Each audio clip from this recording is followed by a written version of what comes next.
కాదు అన్నిట్లో ఉద్యోగపరంగా చూసుకున్నా ఒక స్థాయిలో ఉండే అధికారిని చూసుకున్నా అంటే బీసీలో ఆ టాలెంట్ ఆ ప్రతిభ ఆ నాలెడ్జ్ లేనలా అరే మేధావులు ఉన్నారు మా దాంట్లో, మహా మేధావులు ఉన్నారు. కానీ ఆ మేధాత్వము రాజకీయాలకు వచ్చే వరకు అవన్నిటి కూడా ఆ వర్గం ముందుకు రానియదు. నేను ఉదాహరణ చెప్తా, కాంగ్రెస్ కరుడు కట్టిన నాయకుడు ఉండే బీసీల దాంట్లోనే. అవకాశం ఇచ్చింది చాలా ఎమ్మెల్యే కాలేకపోయినారు. కానీ పార్టీ ఆల్టర్నేట్ ఇంకో పదవి ఇవ్వచ్చు ఆయన, అంటే ఆ పార్టీని కానీ ప్రిన్సిపల్ కానీ అంత నమ్ముకుని ఉన్న వ్యక్తి. కానీ అతనికి ఇవ్వలేకపోయినారు. ఎవరికి ఇచ్చారంటే మళ్ళీ బీసీలనే ఇచ్చారు. కానీ పార్టీకి అక్కడ ఉన్న వ్యవస్థకు అందుబాటులో ఉండే వాళ్ళకే ఇచ్చినారు. స్వేచ్ఛగా బీసీ సమాజానికి నేను చెయ్యాలి, నా తోటి సమాజం చాలా వాస్తవానికి అన్ని విధాల అన్యాయం జరుగుతుంది, ఆర్థికంగా నష్టపోతున్నారు, సామాజికంగా వెనుకబడిపోతున్నారు, రాజకీయాల్లో చాలా వెనుకబడుతున్నారు, వాళ్ళకి నేను ఏదైనా చేద్దామనుకున్న వ్యక్తులు ఎవరైనా ఉంటే రాజకీయాల్లో వాళ్ళకు ఆ పార్టీలు వాళ్ళకి కావాల్సిన విధంగా మర్యాద ఇవ్వదు, వాళ్ళని డిగ్రేడ్ చేసి కింద పడేస్తారు. కేవలం వాళ్ళకు భజనలు పెట్టే వాళ్ళని, వాళ్ళకి పార్టీకి ఆ వ్యవస్థలో ఉన్న వారికి పెద్దలకు రామరామ్ అన్న వాళ్ళకే వాళ్ళని పదవులు ఇస్తున్నారు. అలాంటి వాళ్ళు ఉన్నారు, భయపడతారు కూడా వాళ్ళు. అలాంటి వాళ్ళ కొద్దిగా పని చేయాలి అన్నకి, మా పిల్లోనికి ఒక హాస్పిటల్ ఉంది, ఇది పని చేయన్న అన్న, నా బిడ్డకి కాలేజీలో చదువుతుంది, ఇది తీసుకుపోవాలి, అరే ఊకొని ఎందుకు వస్తారు భయ్ మీరు అనే పరిస్థితులు ఉన్నారు.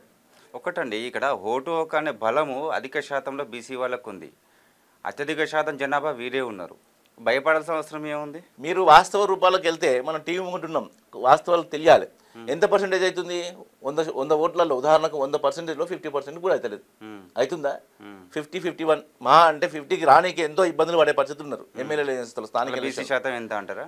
అక్కడ కోణం చూద్దాం.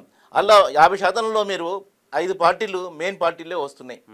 ఆ మెయిన్ పార్టీలలో గెలిచేవానికి 10-15% కూడా, 15% వస్తే వాడు ఎమ్మెల్యే అయిపోతున్నాడు. వాడు ఎమ్మెల్యే నుంచి మంత్రి అవుతున్నాడు, ముఖ్యమంత్రి కావచ్చు, ఒక మంత్రి కావచ్చు.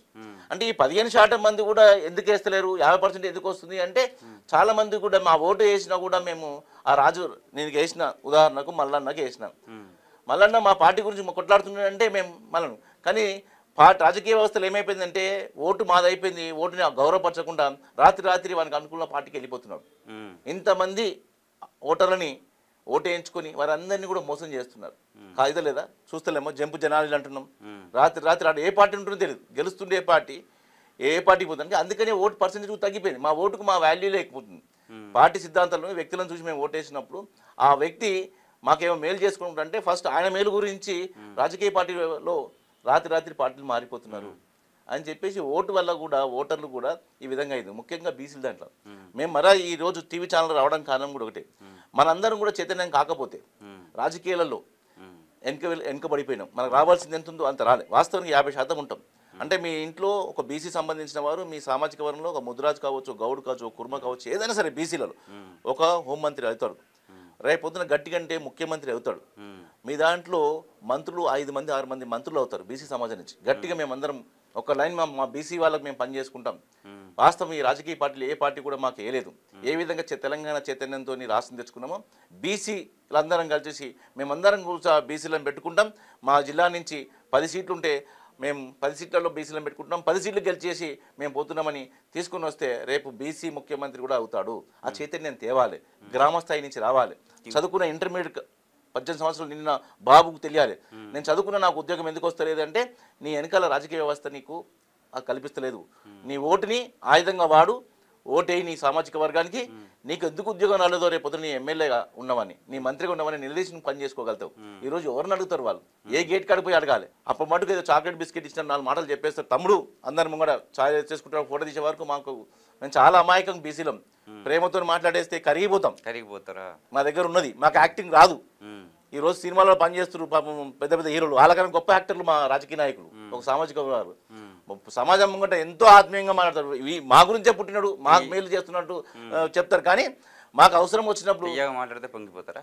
ఎక్కడ ఉదాహరణకు నేను నల్గొండలో కొన్ని సీట్లు చూసినాను. పార్టీ రాత్రి ఏమో పార్టీ ఉంటాడు, మళ్ళీ రెండో రోజు ఈ పార్టీకి వచ్చేస్తే టికెట్ ఇస్తారు, గెలిపించుకుంటారు కూడా వాళ్ళు. వాళ్ళ దగ్గర ఉన్న చైతన్యం అది.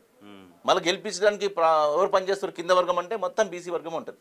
మండల స్థాయిలో అందరూ కూడా ఓటేపించి ఆ పార్టీని ఆ వ్యక్తిని కల్పించడానికి పనిచేసే వాళ్ళందరూ కూడా వీలే. మీ దగ్గర ఉన్న తలవారిని ఆయనకిచ్చి మళ్ళీ మీరు ఎందుకు బానిసలు అవుతారు? పల్లకి ఎందుకు మోస్తారు? పల్లకి మోసే దాంట్లో మీరు ఉండకండి, పల్లకు మోయించుకునే దాంట్లో మీరు రండి. మీరు ఎమ్మెల్యే కాండి, మీరు మంత్రి కాండి. రేపు సర్పంచ్ల ఎలక్షన్స్ వస్తున్నాయి, అక్కడ చూపించండి. నేను చెప్పడం కాదు, మీకంటూ మనకంటూ మనకు రావాలి. వాస్తవం కదా, నేను ఎందుకు కావద్దు? ఎన్ని సంవత్సరాలు నేను నన్ను ఓటేస్తాను. నేను చెప్పినా కదా, మీకు సమైక్య రాష్ట్రంలో ఉన్న మీ జిల్లా మినిస్టర్లు పేర్లు తీసుకో, రాష్ట్రం వచ్చినాక జిల్లా మినిస్టర్లు తీసుకో, ఏ కాకపోతే బి కాకపోతే ఇది, ఒకటే సామాజిక వారు ఉంటాడు, జిల్లాను మొత్తం శాసిస్తాడు. అట్లా నేను పాత 10 జిల్లాలలో అన్ని జిల్లాల పేర్లు చెప్తాను. క్యూ న్యూస్ ఛానల్లో పనిచేయటకు అనుభవం గల సీనియర్ వీడియో ఎడిటర్స్ కావాలను సంప్రదించవలసిన నెంబర్ 8688926084. qnewsads@gmail.com ను సంప్రదించండి. లైక్ చేయండి,